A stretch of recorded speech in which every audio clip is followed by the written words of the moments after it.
윤석열 검찰총장의 집행정지 이 건과 관련해서 이야기를 잠깐 나누도록 하겠습니다. 박주희 변호사 모셨고요. 이어서 최영일 평론가 함께해 주시겠습니다. 변호사님 어서 오십시오. 지금 오늘 재판부가 빠르게 좀 배당이 된 것 같고 방금 저희 속보 나온 바로는 신문기일이 다음 주 화요일로 잡힌 것 같습니다.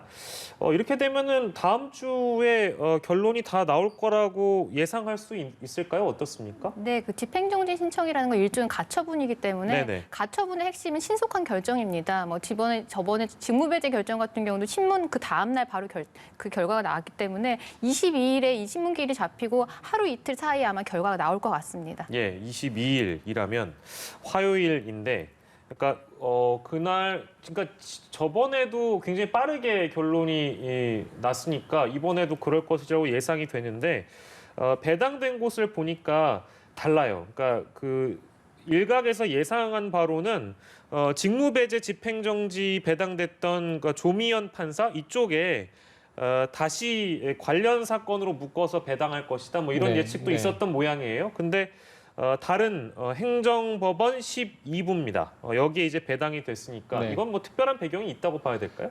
그렇지는 않습니다. 그렇게 보면은 오히려 이제 법원에서 정치적 고려를 한 것처럼 될 수가 있고요. 전혀 그렇지는 않고 이것은 이제 법리적 판단을 위한 배당을 어찌 보면 랜덤 방식으로 했다. 이렇게 이제 이해를 하는 게 더 좋겠죠. 그런데 지난번하고 방식은 아주 똑같아요. 11월 24일 날 직무배제 명령을 법무부 장관이 내리고 다음 날 출근하지 않은 윤석열 총장이 개인 변호사들과 하루 숙고해서 밤에 먼저 그때는 효력정지 신청을 먼저 심야에 전자접수하고 다음 날 본안 소송을 냈어요.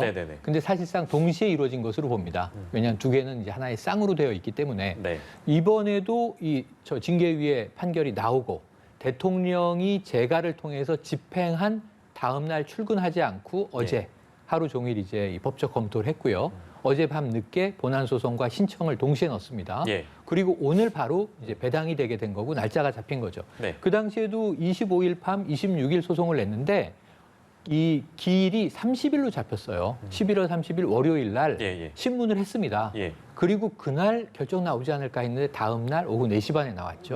그리고 이번에도 다음 주 화요일 22일에 아마 신문을 하게 되면 지난번에 1시간 5분 걸렸는데요. 이번에는 조금 내용도 이 비위 혐의에 대한 징계 결정, 그 판단의 근거도 다퉈보지 않을까.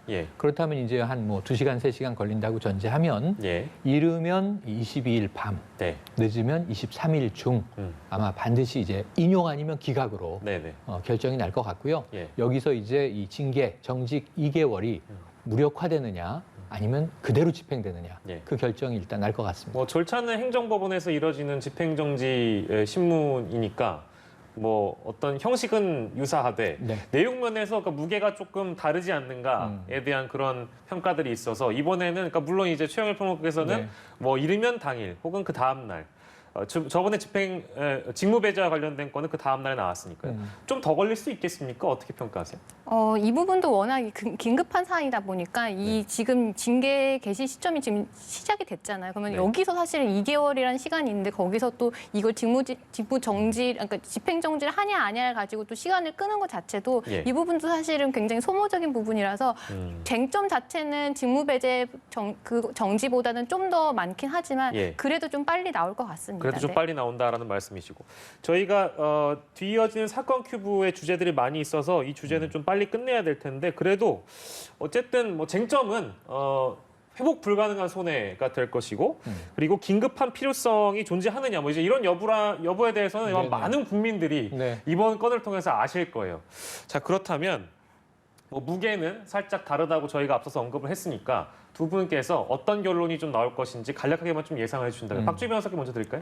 저는 이게 징계 수위가 굉장히 좀 애매한 것 같습니다. 이게 정직 2개월인데 직무배제 같은 경우는 언제까지가 직무배제가 나올지에 대해서 사실은 예상하기 어려웠잖아요. 징계 결정이 언제까지 나올지 모르니까 징계 결정이 나올 때까지는 직무배제가 계속 되는 거니까 약간 그 한기가 사실은 정해져 있지 않기 때문에 사실은 회복할 수 없는 손해로 인정이 됐는데 예. 이번 같은 경우는 굉장히 명확하게 기간이 정해져 있잖아요. 정직 2개월이라는 게. 그래서 이 정직 2개월을 나중에 설사 본안에서 이 징계 처분이 취소가 된다라고 해도 예. 그 2개월의 시간을 공백이 과연 회복할 수 없는 손해냐는 직무배제 결정하고는 조금 다를 것 같습니다. 그래서 예, 이 지금 아무리 검찰에 현안이 많다고 하더라도 예. 이 검찰총장이 2개월 공백이 과연 이거에 대해서 검찰 사무 전체가 마비될 정도로 이게 회복할 수 없는 손해냐라는 부분에 있어서는 약간 좀 더 고려를 해봐야 되지 않을까 싶어서 네. 직무배제 결정과는 조금 다른 결론이 나오지 않을까 좀 조심스럽게 예상이 됩니다. 다른 결론을 예상해 주셨고, 뭐 물론 법적으로 법리적으로 이 홍순욱 부장판사입니다. 성함이요. 이제 홍순욱 부장판사가 판단을 하시겠습니다만 어디까지나 저희도 이제 추정을 하는 건데 네. 그때 당시에는 장관, 그러니까 추미애 장관이 상대였다면 이번에는 뭐 윤석열 측 변호인도 대통령을 네네. 상대로 한 것이라고 이미 언급까지 했단 말이에요. 예. 그렇다면 홍 판사의 부담이라는 게 좀 어마어마할 거라는 생각이 좀 드는데요. 어마어마하게 클 수밖에 없죠. 예. 지금 이제 이 변호인 측이 소를 제기한 쪽에서 말씀하신 대로 청와대는 대통령은 재량권 없이 그냥 예. 이 승인한 것뿐이고 예. 그리고 피고는 법무부 장관이다라고까지 이야기했는데 이 윤 총장 측 변호인은 아니다. 제가 집행은 대통령이 주체다라고 이제 오히려 이 목표를 지금 더 상향했습니다. 이거는 재판부의 부담이 당연히 되고요. 그리고 이제 이것이 돌이킬 수 없는 피해 측면에서는 예. 예를 들면 월성 이 원전 1호기의 조기 폐쇄 수사를 거론을 했어요. 이런 수사가 사실은 유야무야 될 수 있다. 예, 예. 그래서 이것은 총장이 있어야 한다. 그런데 문제는 이 검찰 조직의 시스템을 생각을 해보면 수사 하나가 두세 달 넘는 것은 부지기수입니다. 라임 옵티머스 얼마나 오래 걸렸습니까? 네네. 기소하는 데까지 또 새롭게 수사하는 데까지 그 월성 1호기가 2달 안에 끝나야 되는 긴박한 수사라면 이게 윤 총장 측 입장이 일리가 있지만 보통 통상 수사가 6개월도 가고 8개월도 가고 그런 걸 우리가 많이 보기 때문에 네네. 그럼 임기 7개월 남아 있는데 2달은 정직이고 5달은 복귀해서 임기를 채워야 되는 거란 말이죠. 이것은 이 조미연 판사가 지난번 직무배제에서 인용을 할 때 이 우리나라에서 검찰총장의 임기제를 지키는 것은 검찰의 독립성, 중립성에서 매우 중요하다 그랬는데 네. 임기제가 허물어지는 징계가 아니란 말이죠. 이런 측면에서는 저도 조심스럽게 박 변호사님 의견에 예. 인용 가능성이 다소 높다. 네. 하지만 사실은 반반이라고 냉정하게 보고 예. 법리적인 검토를 다퉈봐야 되겠죠. 예, 알겠습니다. 제가 이제 표현한 게 좀 업데이트가 느린 측면이 있어서 다시 한번 이건 정정을 해드려야 되겠네요. 이거는 뭐 윤석열 검찰총장 측에서 대통령을 상대로 한 소송이다라는 표현은 왜곡이라고 이미 밝혔습니다. 네, 네, 맞습니다. 소송 상대방이 추미애 장관이라는 점을 다시 한번 강조했다는 점 제가 이걸 정정을 해드리도록 하겠습니다.